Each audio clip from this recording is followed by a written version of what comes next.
On the screen, we observe a system that uses a 1/4 HP piston compressor designed for both refrigeration and freezing and operates with R600a refrigerant gas. Now, let's detail the 10 most relevant technical characteristics of this system that every competent technician should know. 1. At -20 degrees Celsius, equivalent to -4 degrees Fahrenheit, the system offers a cooling capacity of 937 BTU per hour, equivalent to 236 kilocalories per hour. 2. At -10 degrees Celsius, equivalent to 14 degrees Fahrenheit, the cooling capacity is 1526 BTU per hour, equivalent to 384 kilocalories per hour. 3.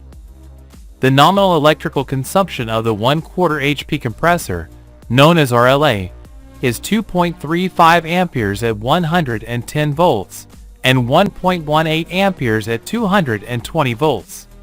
You can verify this value using the amperometric clamp. 4. For a temperature of -20 degrees Celsius, a capillary tube with a diameter of 0.039 inches and a length of 4.46 feet, equivalent to 1.36 meters, is recommended. On the screen, we are showing other alternative measures for the capillary tube. 5. For a temperature of -10 degrees Celsius, a capillary tube with a diameter of 0.047 inches and a length of 6.29 feet, equivalent to 1.92 meters, is suggested. On the screen, we are showing other alternative measures for the capillary tube. 6.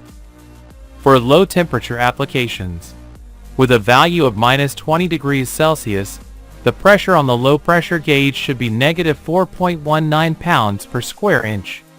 In case you need to recharge the equipment, remember that you can do it in liquid or gaseous phase, since R600a is internally formed by a single gas.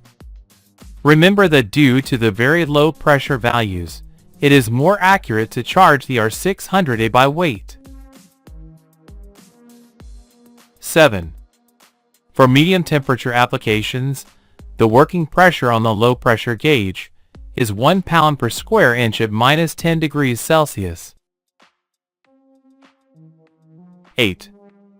The high pressure in any equipment working with R600a should be around 70 pounds per square inch for outdoor ambient temperatures of around 35 degrees Celsius. 9. R600a generally has very good miscibility with any type of lubricant. Due to the good solubility between mineral oils and these refrigerants, there are systems where it may be necessary to use oils of higher viscosity to compensate for this excess solubility.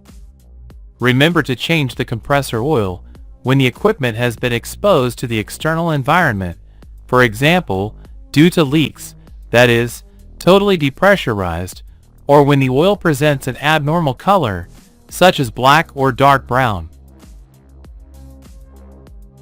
10. The average amount of oil required for the compressor is 230 cubic centimeters in volume, although it depends on the compressor manufacturer. Since R600a is a flammable gas, it is essential to take extreme precautions when using flame for welding. For this reason, before carrying out any welding procedure, it is essential to perform a complete evacuation of the equipment using a vacuum pump approved to work with this gas. It is important to expel the gases to the outside, preferably in a well-ventilated area.